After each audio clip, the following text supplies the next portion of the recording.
friends. I'm Lindsay Morgan, nonprofit resource specialist at the Community Resource EnVision Center. But my friends call me Birdie, and you can too. Welcome to A Little Birdie Told Me, formerly known as the EnVision Center News Podcast.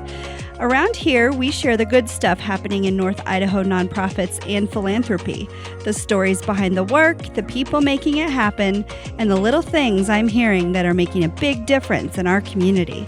So stay tuned for a bird's eye view of the true heart of our community. Hello, and welcome to the podcast.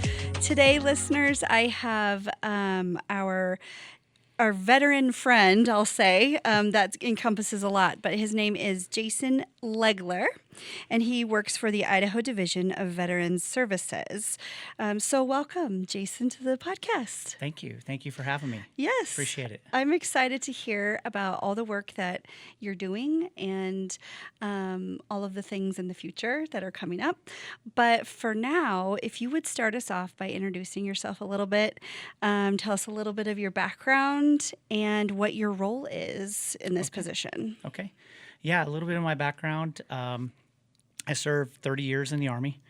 So that break it up, I started out National Guard, went active duty for a long time, got out for a couple years, went back into National Guard, and then I was full-time for the National Guard. They have some of those AGRs. So I ended up getting 25-year retirement, and I retired in 2021. Okay. Within that, I started out infantry, and in the late 90s, I got back from my first deployment in Haiti, or in 96, and I decided to go to Special Forces selection because it's right there at Fort Bragg. Okay. So then I went through the Special Forces Q course, which is a qualification course. About a year and a half later, come out, and then you're a Green Beret, so to speak, is what they call it. When you say Special Forces, a lot of people think you're a SEAL or whatever, but ours is, layman term, Green Beret. So yeah, and that's what I did for the majority of my time in the military until I retired. I retired as the 19th Group Command Sergeant Major. Okay. So is this in Idaho? The National Guard? No. Okay. So this one here is in Special Forces. Yeah. There's 7 groups. 5 of them are active duty. Mm-hmm. And then I was in one of the active duty groups. I was in First Special Force Group, which covers Asia and Australia. Okay. Of course, they rotate into the Middle East, but Sure. the 5 active duty have geographical areas that split up the world. Well, and then you have the 2 National Guard, which is 19th and 20th Group, and they have areas, but they also augment the active duty, and that's where I moved over to, and it's headquartered out of Utah. That's where 19th Special Forces Group headquarters is, and then they have like 8 other states that are part of 19th Special Forces Group. Okay. Idaho is not one of those states. Okay, gotcha. Thank you for your service. Let me just say that, because that is quite some service, I'd say. It's an entire career. So what brought you to the position that you're in now, or what is your position that you're in now? Maybe start there. Sure, great question. Yeah. So what brought me to it was a little bit of, it took a little while. So when I retired, I kind of finished my degree. Mm-hmm. But in the meantime, I was also getting myself involved with a lot of the veteran nonprofits in the area, mainly in Kootenai County, because that's where I live. I'm down in Post Falls area. So, gotcha. So to include, we started a Special Forces chapter. They didn't have one up in North Idaho. So I was the president of that, and then that kind of got me into the veteran community, and then I got myself involved in a few other organizations. Push forward till about 2 years ago, and I was approached about a position working for Idaho Division Veteran Services, and it's the Veteran Outreach and Community Support. So it was just one person who is my boss, director. She kind of did it, Mitzi Sheldon, she did it across the state of Idaho. She would travel all over and loved it. Everybody got to know her around. I mean, so she was traveling. Well, eventually it grew to another person, Marissa, and then they finally going to hire somebody regionally. And so they hired me. And this was October of 2024, so it's almost 2 years. And so what I do is I cover the 10 counties in North Idaho, which is the Panhandle 5. Sure. So from Boundary all the way down to the 5 below the Panhandle, which is North Central Idaho County, so down to Grangeville. Oh, okay. So that's my That's region. a big area, right? It's, yeah. I get a little bit of window time. I'm sure. I'm sure. So, So you're retired, but not retired. yes. As it happens a lot yes, with you. I'm one of those people that I enjoy it. Yes. I tried to be just retired and not. And I think, when you start going to the grocery store a couple of times a day for just anything, you're like, wait a minute, I need to do something. And I need to do something that maybe has a purpose. Sure, yeah. And so, I started like another career, and I don't really view it as another career. I kind of did a career already. This is more fun, and it's got substance to it because you're helping veterans, and I can go into that later on. Yeah. What that is. Okay. So, I know with a lot of military law enforcement, we give them a hard time, right? They never really retire because it's like you're so used to this high speed, low drag life, right? And you got to have something to keep you going. Sure. So it's nice that you found something that's still something you're passionate about, and you can just pay all your experience forward, which is kind of cool to see. So you work with the Veterans Outreach and Community Support, right? Yes. Okay. So what is it that your position, what does it look like? Okay, great question. So Idaho Division of Veteran Services. I'll just break it down from there's sectors of that. You've got our director, Mark, and then down below that, you've probably heard we've got the 4 homes, veteran homes. There's one in Post Falls. Yeah. And then there's another one down in Lewiston, Pocatello, and then Boise. Okay. So that's part of Idaho Division of Veteran Services. Then we have our OVA office, which is all of our veteran service officers, and they're spread within all the regions around Idaho. And then we have cemeteries, which we have two of them, one in Boise and one in Blackfoot. Mm-hmm.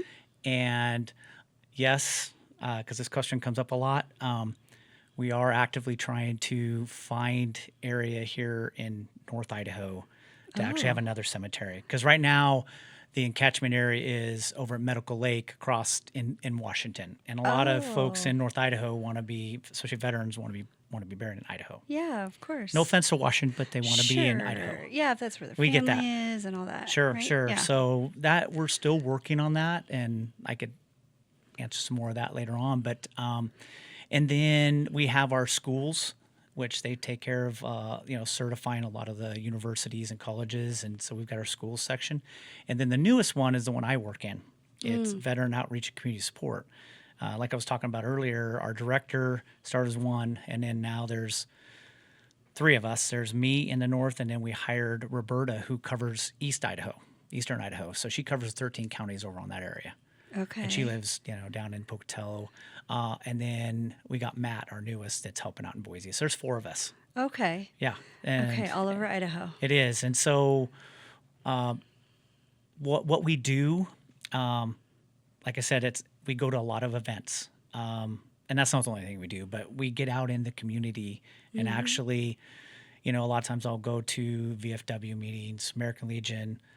There's coffees, coffee and donuts, or there's breakfasts. A lot of veterans meet at different areas, and so we try to go where they're at. Okay. And and part of it is you can go to a lot of events and you don't really hear all the truths, but sometimes if you sit across from a veteran, like if you're having a cup of coffee, just having casual conversation, and things will come up, and it kind of gives us a good feel on what's going on in the community and some of their concerns. And those are some of the things that, that our team try to work on ourselves, or we push up to some of our higher to kind of help fix or help move it in the right direction. The other part of what we do is I don't have a social worker degree, but we do social work like stuff. And what I mean by that is veterans can call me or any of our teammates, and if they're having they can't pay their housing bill, their utilities, or their cars broke down, or just kind of anything. We try to take in and listen to them, and make sure that, okay, what's going on there now, and just listen to them, because sometimes they just want to talk and see if somebody's going to help them. And our big thing is we want to help. We want to put a hand up, but not a hand out, kind of a thing. Yeah. So, because it's not going to help the veteran or their families if they just keep getting in that OODA loop and they don't try to help themselves a little bit. So we try to get them going in the right direction.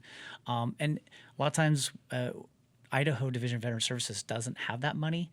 We go, and that's where we partner with a lot of these nonprofits around the area. Yeah, around in our local communities. Again, those VFWs or Idaho Veterans Network or whoever.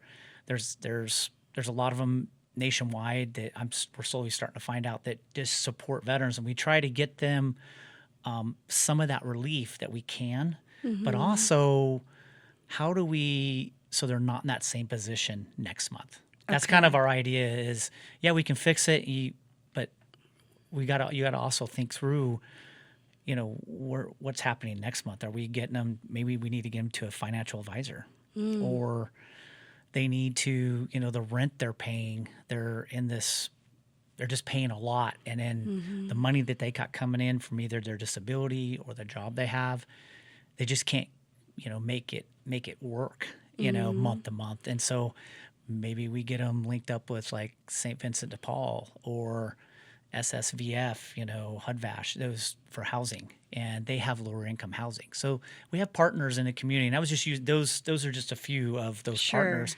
And so that's where we make those relationships that also support the other side of what we're doing when we're individually working with the veterans. So it sounds like partnerships is a big part of what makes this work, right? Yes. To support these veterans out there. Absolutely.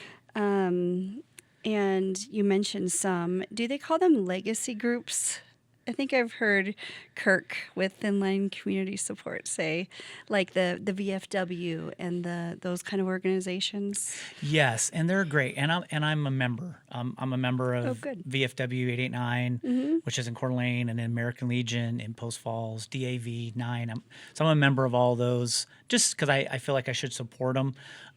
And yes, they're considered legacy that have been around for a long time. Okay, yeah. And they bring a lot of goodness and a lot of horsepower to supporting veterans because of their history and how, they've got representatives back where they can push for agendas that support, veterans. So I always try to support them. I will say, and I think maybe this is where he's talking about legacy, you're seeing where a lot of the younger generation are not joining those. They're joining other types of groups. Okay. So it's one of those, if anything, I would ask, some of the younger generation, hey, support those groups if you can. I think and a lot of those groups are, they're trying to change the way to where they adapt to where, a lot of them are going to age out, because a lot of them in command of these are, they're close to being Vietnam, you know, just like before them, Korea and World War II and so on. They're the ones that are kind of running these organizations, but they're good. And there's a lot of new other organizations out there that are really good. I mean, I know for like the younger generation, there's like Mission 43. They're kind of based out of Boise, but they cover all over Idaho. So, and it kind of appeals to everybody, but really the younger generation. And in your online, there's all kinds of red, white, and blue. There's just tons of them out there. That's good to know. It sounds like really maybe all those options could be overwhelming, and so you're helping them navigate and know where to start. Is that right? Yes, and I don't overly, and maybe that's something I need to do. I don't really, when I'm helping somebody, push that towards them, but I think that's what you're trying to get at. Maybe educate them down the road to, hey, you got these other organizations. Yeah, or really just when you're helping problem solve, because it sounds like you do spend the time to help them problem solve. Sure. That, I mean, we see at least people in crisis or people with significant barriers for one reason or another. They don't even know where to start because it's just too much, right? And so just to have someone who can come alongside them, Yep. understand where they're coming from, especially from your experience. Send them my way. Yeah, that's great. It is, because I may not always have the answer, but I'll reach out to, I've got a big network that I've been building, and some of it I inherited from, my boss, Mitzi, but I also have built some more, and that's helped a lot. Again, back to those relationships. Yeah. Because sometimes I think Yeah. what you're getting at is simple communication, and just getting them, because there's so many programs out there, so many organizations. You're right. It can be overwhelming Sure. to navigate, because pretty soon you're just like, I don't know which direction to go. I mean, we're lucky to have them, right? Sure. Sure. I think we are 3 times the national average of nonprofits in our area. Yeah. We have a lot, which is great. Yes. But just knowing where to map out and where to go next is Yeah. sometimes hard to figure out when you're stressed out. There is. So that's good to know that they have support like this. They do. Yeah. Something else that I didn't add on was it's really taken off in the north. I've been lucky in that sense. We've been trying to do it across the state, is those veteran outreach centers. I don't know if you've heard it down in Benoit. I Hank have Thornton. heard of it Yep, briefly. Hank Thornton. He's got the Benoit Veteran Outreach Center. Okay. There's one in Grangeville. There's one that's starting up in Boundary, and then right here in Bonner, and then hopefully in Kootenai, I'm starting to see fragments of that. Kirk is one of those I've kind of, and what those are. I think it's. So we'll use Hank, for instance, and I'll try not to get too long-winded here, but he started out as suicide prevention, because he really, it was near and dear when he had moved up to Benoit. He's seen a problem there, and he would just get out and start talking to veterans. Well, then he started finding out that, some of the problem is this veteran, they can't put food on their table, or they can't pay a bill here and there, or so really what they have done there is they've got their community that's got behind them, and they've got this beautiful building now that supports, and sometimes it's not about brick and mortar, because really it's about what you're doing, but they got to that point where they were doing all the other stuff. They had a food bank. They had money that they got from different nonprofits that they could help pay different bills and help take the relief off, so these veterans didn't feel like they were lost. And so it kind of helped them and their families. It tied all together. And then now they've got this brand new, beautiful building where they not only it's a place where veterans, it's anybody in their community can come to. It's like a community center that everybody can come to. Because this, we're all one and one. Yes, there's veterans, but we're all integrated, know. And so it seems to be working really well. So I know that Boundary County, up there in Bonners, they've got a group started. And again, I think here is prime for something like that, because there is a lot of nonprofits. Yes. And so that is something I'm seeing very successful in the north. We'd love to see it across Idaho. It just really hasn't taken off in that area yet. So I happen to wholly agree with you, because here at the Community Resource and Vision Center, that is our vision, is very much like, so we're going to have a meeting soon. Sure. We're going to have to talk about this. Let's do it. We can talk about that after this. I could talk about it all day, really. Sure. But yes, we echo what you're saying, where really the community can benefit from, as a whole, from having organic exposure to many resources at one time.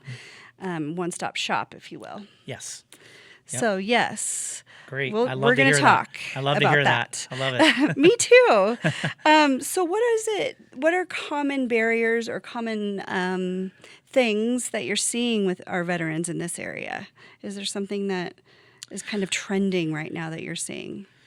Well, I think we talked about it already. From what I've seen is some of it is some veterans not, especially in the rural areas, which we are, we got a lot of rural North Idaho, is actually prideful coming in and asking for that help sometimes until it's too late. But, so there's that. I see that. I think, there's been some and this is maybe more like the Vietnam, but like the VA. Yeah. You say VA and it's almost like it's a bad word. Makes your skin crawl. Yeah. But I will tell you, I have a different perspective. I think that the VA, I'm 100% permanent total, so I'm seen at the VA. And yes, community care has been a little slow, but once it gets going, it's great. And so I have no issue with it. The VA has worked great for me. Oh, good. I think it is a lot better from what I was told what it used to be back in the day to where it kind of made people where they didn't want to go to the VA, probably 20, 30 years ago. So I encourage folks to, especially if you can get benefits or you can be seen, it's a different VA.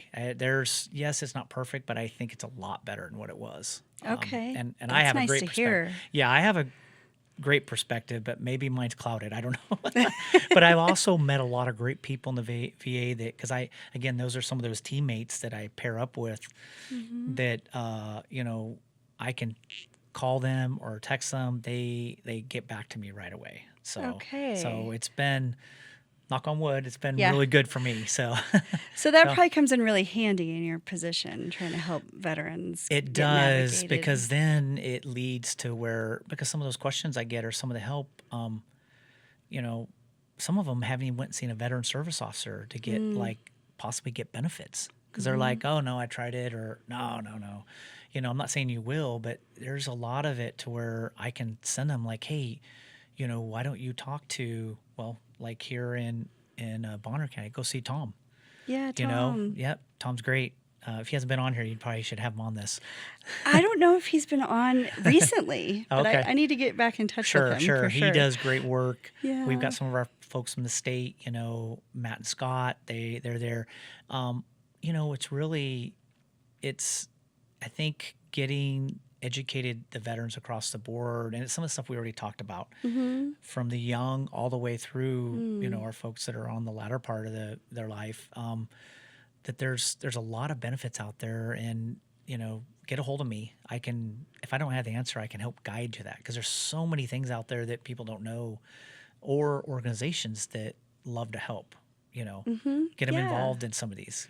Go to some of these coffees and donuts. I mean, you don't drink coffee, that's fine. Sure. But I know some of those legacy, like you were talking about earlier, they kind of get a reputation as the old man drinking's club. And there's still probably a hint of that, but for the most part, a lot of them are just guys and gals that are veterans that I've seen, at least, where they needed to find a purpose, kind of like me. Okay. We all do. You got to have a purpose, and so they'll volunteer their time to go fundraise. And then I can go ask them a lot for those, what they're fundraising around when the local communities are supporting that. I'm one of those guys that goes and asks them to help support this veteran in particular. So it's great. Good. It's a win-win. Okay. And they do it themselves too. So what is it that gives you hope in the work that you do? Yes, great question. I think I will, because some of it can wear you down a little bit. Sure, it is, and which not physically, just mentally, because you're trying to help navigate somebody, or you navigate. There'll be frustrations, but I think what gives me hope is, even if it's just one, and there is more than that I help, and you can just see what it does. I'm not going to say any names, but Sure. there was one female veteran, for instance.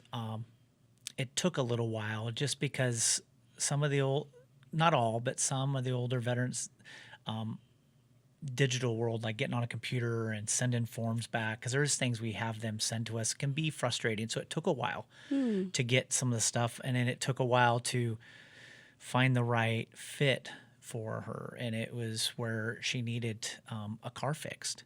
It would improve her life.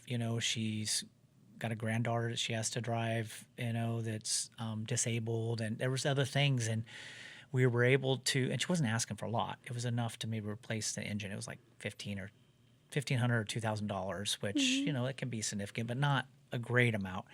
But what it did is it took a while just back and forth, but I could see when I finally helped her, and I think going back to the hope is she just started crying. And I don't need that always to have that effect, but you could just tell how much she's just like, she couldn't even get the words out. She's like, thank you. Like it had changed her life that much to where she was going to be able to move forward. And again, this was a long process because of communication breakdown. You know, I've busy and just, but she was so grateful that it was. So when you say hope, I think when you see things like that, in particular, when you help them, it's great. You know, there's a lot of resources out there for our veterans. We just, come to people like me who can help navigate into it, because then it can be life-changing. You know, they can and sometimes these veterans, me being a veteran too, just need, and I've had help before, not financial, but, with just mentorship. And if it's just that, where they just needed somebody to talk to. So, yeah. Hopefully I answered your question. No, you did. You did a great job, because I can see being able to find solutions would bring you hope to find the next solution for the next person, and that it's possible, right? Because often what we see here too is where when someone's missing that essential need, like a vehicle, I mean, that could mean going to a job and having an income. It can be doctor's appointments. I mean, it can mean the world to people, and we take it for granted sometimes until we lose it. Right? Yep. And it can be life-changing just to have those solutions. So I could see that. And that's probably a good part of what you see in the job. Yes. It's not always that way, but a lot of times it doesn't matter. You know, we're here to help, and sometimes we can't, but you know. Even just that you hear them and you see them, that probably goes a long way too, I imagine. Absolutely. I was actually going to ask you what a win looks like in your job, but I think you just answered that. I think that looks you answered like me a win. about hope, but I think I think I answered the win. That was a win. Yes, you did. That's a win. Hope is a win. Yeah, it is. So what role can the broader community play in supporting veterans? I think keep doing, what I've seen. I will say, and I am not originally from, I didn't answer this earlier. I'm not originally from Idaho. I am a transplant. Oh no. I'm one of those. Kidding. Yeah. I'm kidding.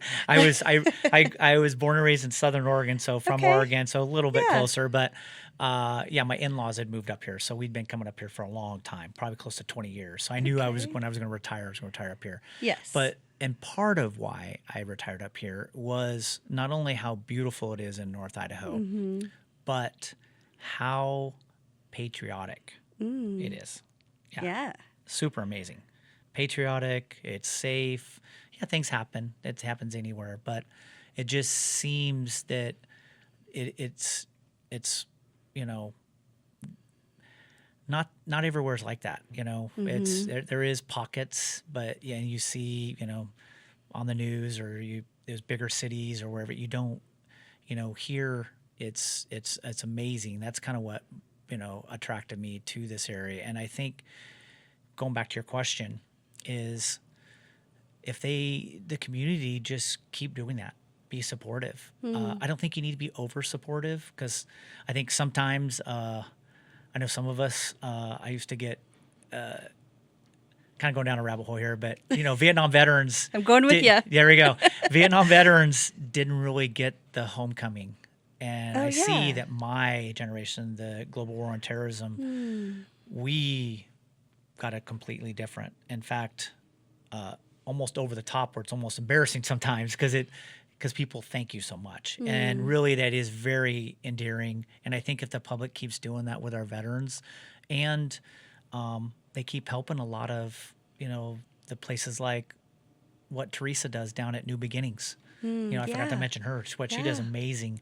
And this is a Gold Star mom who, she did lose her son in Iraq. And you just keep supporting what you can, with those, because it is, you've got folks like me that are going to make sure that if you do financially or just with your volunteer time, those type of things, we're going to make sure it's not, it's going the right direction. Okay. Yeah. So to be well spent, it seems like. Yes. So if somebody is listening and they want to get involved in some way, Sure. either by volunteering time or resources or Sure. partnership or anything, how is best to do that?